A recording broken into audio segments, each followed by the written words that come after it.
The things that a tyrannical government does is try to make its citizens feel hopeless. If you crush hope and silence truth and control the narratives using your money to control what people see, what they have access to, the information in their view, and to control these people's minds, then you control everything. Because if you control the narratives and stories that people take in, you control everyone.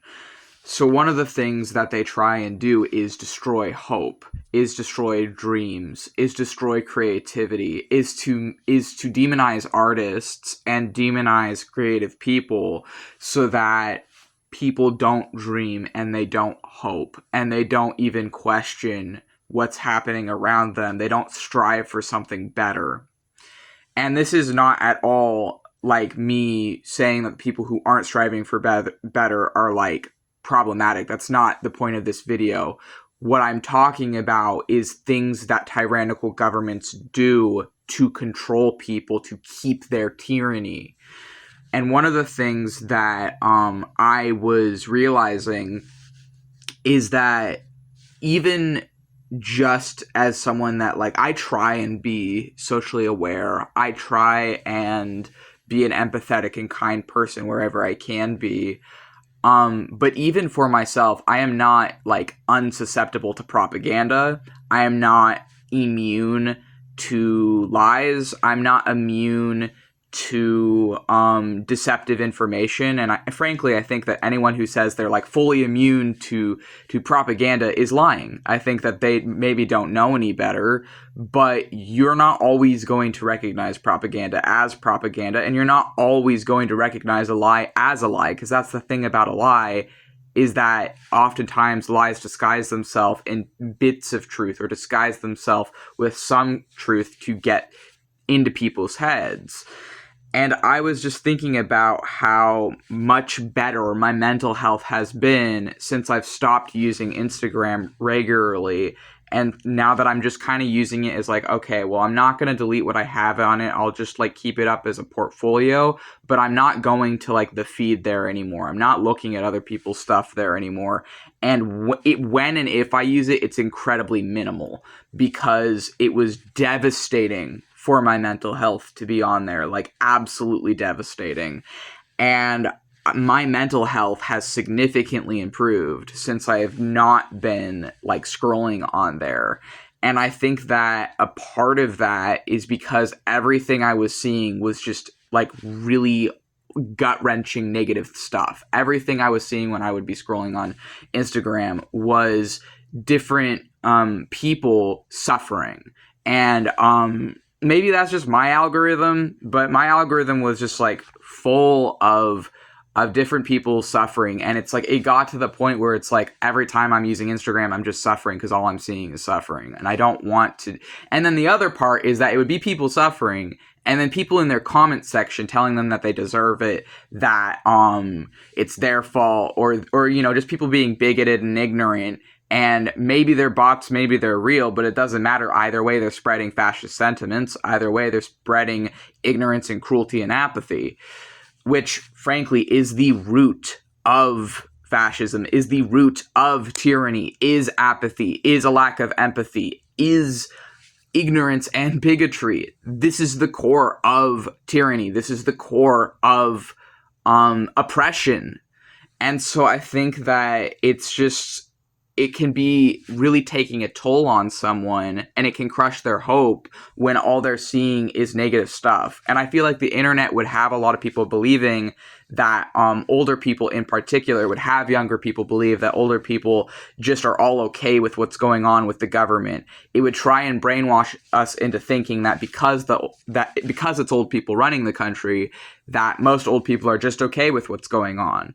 But then I went physically to a protest, and let me tell you, the protest that I went to, that was a protest against fascism, that was a protest against ICE, that was a protest against Trump, and that was a protest against the government. Most of the people in my city that showed up to that protest were old white people.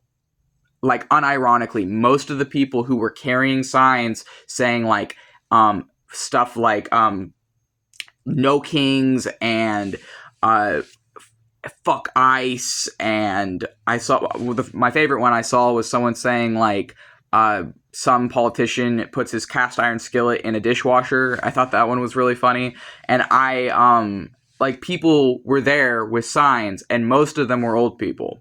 So to me, what it showed me, because I wasn't really sure what to expect, I'd never been to as big a thing as that was like directly fighting against the government.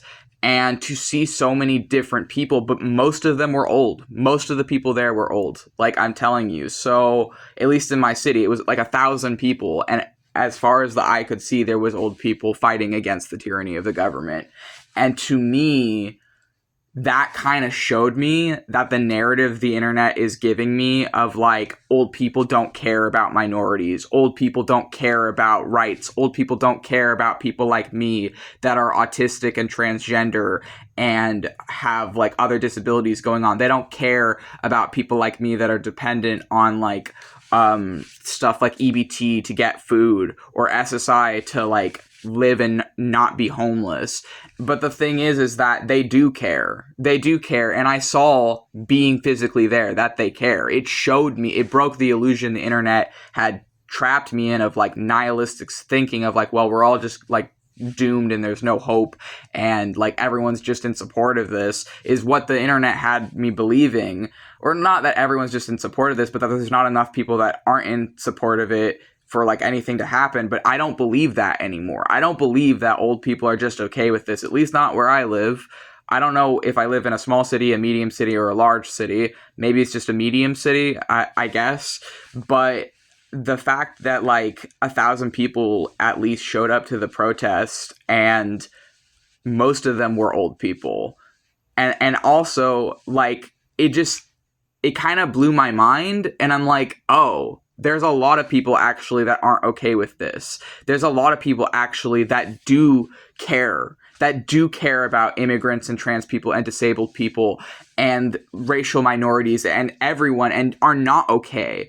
One of the things they said in the speech they were giving on stage, or that some guy was giving, I couldn't quite hear what he was saying, but he brought up how like the land that we are in this city is a land that has like immigrants and indigenous people that deserve respect and love. And he also brought up how like there was police brutality near here from like the police against black people and their white allies.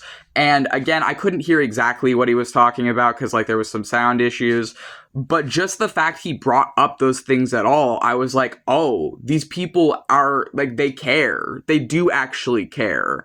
And it like kind of opened my eyes to how much like propaganda the internet was feeding me to make me believe that like no one even cares and we're all doomed, that I didn't even realize that was propaganda. I didn't even realize that people saying that protest doesn't matter and none of this matters and we're all just gonna like be stuck in this. I didn't even register it as propaganda because it just didn't seem that way. It was like other leftists saying that stuff. It's other anarchists, that I was seeing.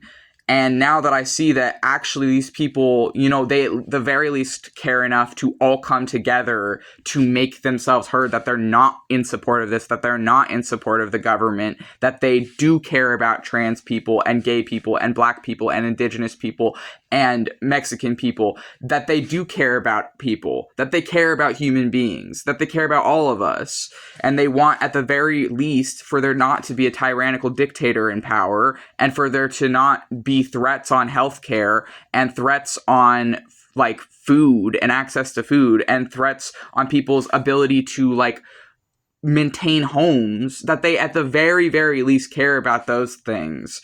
It really gave me a boost of hope. It really did. That regardless of political labels, regardless of whatever else, at the very least, enough people in my city care about those things. It kind of opened my eyes, and it made me realize that that's the power of protest. That's the power of a bunch of people coming together, is it gives hope.